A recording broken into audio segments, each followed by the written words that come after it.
described it to people close to me as a choose your own adventure. It's like, if you when you read the book, you either get the Kamala Harris version, you get that presidency, which is more diversity, more insanity, more open borders, more of that.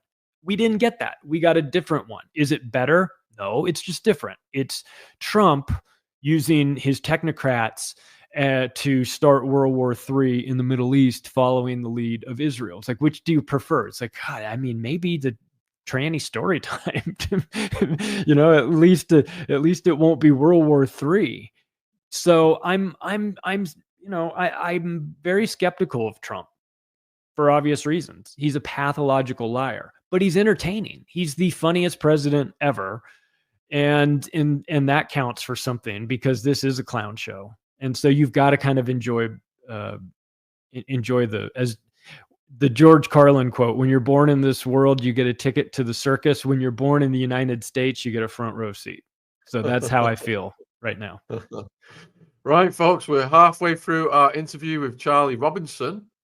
If you've got any questions about the club, the cabal, the elite, the octopus of global control, please put them in the chat. And I would be curious, Charlie, to know what you have been researching since we last spoke. Well, I haven't really been researching. I do the research for my episodes, but what I've been focused on is on January 1st, I bought Activist Post. Activist Post is an independent news website. It's been around for 15 years. I had been a contributing writer there from time to time. And it's one of my favorite sources of news. I love Zero Hedge and I love Activist Post. And the guys reached out to me last summer and asked if I would be interested in taking over Activist Post and buying it from them and becoming the editor. And because they wanted to do something else. And I said no. But, I thought about it for a while and I wound up saying yes. And we rebuilt the site and launched it on January 1st. So it's been around for 15 years. It's under new management now. We added a podcast section. We added an activism section and crypto. And so there's a lot going on over there. So I'll tell you what, my research has been reading the articles that we republish on Activist Post from all these brilliant journalists around the world that are talking about what's really going on out there at great peril. And I'm proud to republish them. So if anyone's looking for additional places to start, if there's a topic that's interesting you in the news, there's a pretty good chance we've got it over at Activist Post. And I encourage people to go over there and just add that to your media sources, add that to that's another website that you go and check, maybe every other day to see what's cooking. So. Question from Illumonic. Trump said we would invest in being the best with AI and crypto. What do you expect to happen? Well, I think that they're moving towards a Bitcoin strategic reserve, or at least some form of state level ownership of Bitcoin. That would be huge, because when you've got the magic printing machine, you can just print fiat currency into existence and use it to buy Bitcoin if you're the government. I know there's some limitations on that. It has to be sort of like dollar neutral, but that's coming. And his relationship with Sam Altman for AI and Larry Ellison is, Trump says he wants it to be the best, but what does that mean? We're moving into a very potentially dangerous time with the artificial intelligence component. And you have to ask, I start thinking like, do they come back in time to unalive Sam Altman in the Terminator movies? Is that how I'm remembering it? Because it kind of feels like in Terminator 2, the guy who builds the robots, because it feels kind of like we're getting to this place where you have to be very careful who's in charge of these companies. And I don't think Trump has good judgment. I don't think he's ever really had good judgment on the people that he picks. And I think Larry Ellison and Sam Altman are part of this World Economic Forum push for the fourth industrial revolution, which is transhumanism. That's the term they call it, transhumanism. But when you dig into that, you find that transhumanism was a rebranding from the British Eugenics Society. It's just eugenics called something else, which sounds nice and futuristic.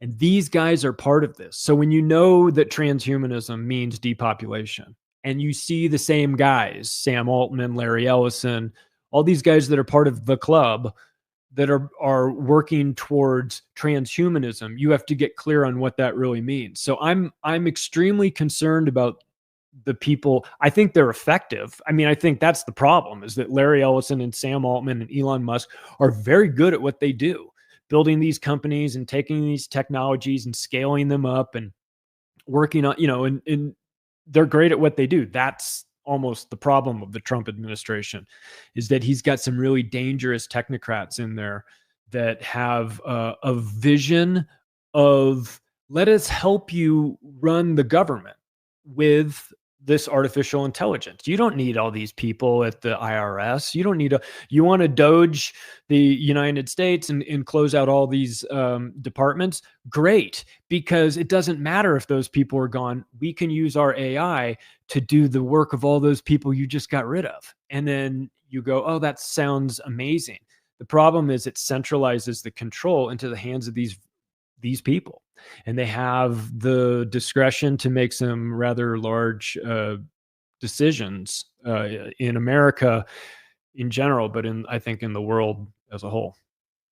Well, speaking of the WEF, we had one of our former people we've covered in the past many times, Klaus Schwab, get replaced by this Nestle guy who likes to monopolize water supplies. What are your thoughts on that switcheroo?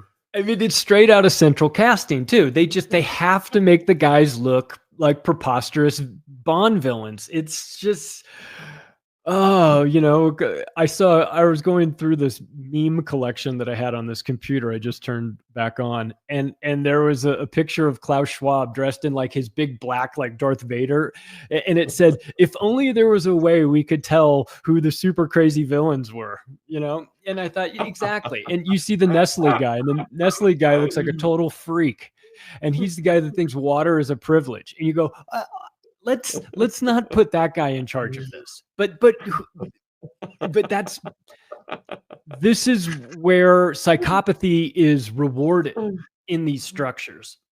They can move you straight up to the top of the pyramid because they know that it doesn't require much effort to control you. You're an uncontrollable psychopath in your own right. Just let him cook, like put him in there and let him do his thing. Like, whereas if they really needed to, they take, why compromise good people when you can just find these total deviants out there that are just as willing to participate in this? You don't even have to force them.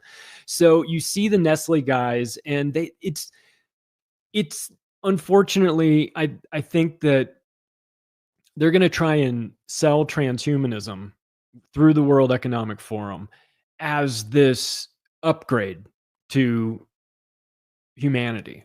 Look at all the technological improvements we have with computers and phones and everything. Let's upgrade you into something transhuman. My fear, if you extrapolate out and look 40 years into the future, is that, at what point do you have so much hardware in your body, or mRNA technology from the shots and from whatever, that you become legally no longer just human? You become legally transhuman. And when you become legally transhuman, there go all of your rights. You're essentially a robot. It becomes like a subspecies legally. And so I'm very fearful of that, you become a genetically modified human being legally, where then they can own you, because in the same way they do seeds and things like that. So but the sales pitch is going to be awesome. It's going to be, guy loses his arm in a farming accident, gets a bionic arm, transhumanism, isn't it great? Or you get a brain chip and you never forget your wife's your wife's birthday or your anniversary or something like that. It's always going to be like amazing sales pitch. But you've just got to resist. You've just got to know that these are the wrong people to be selling it. These people are super dangerous, and they are, at their core, they're about eugenics. And so if they're trying to talk you into doing something, you should instantly be suspicious of it. So that's where I come out of this, because yes, Trump is going to be, where America's going to be the best at AI, which Well, should terrify you. that's interesting because, and I've got to be careful how I word this. I've been watching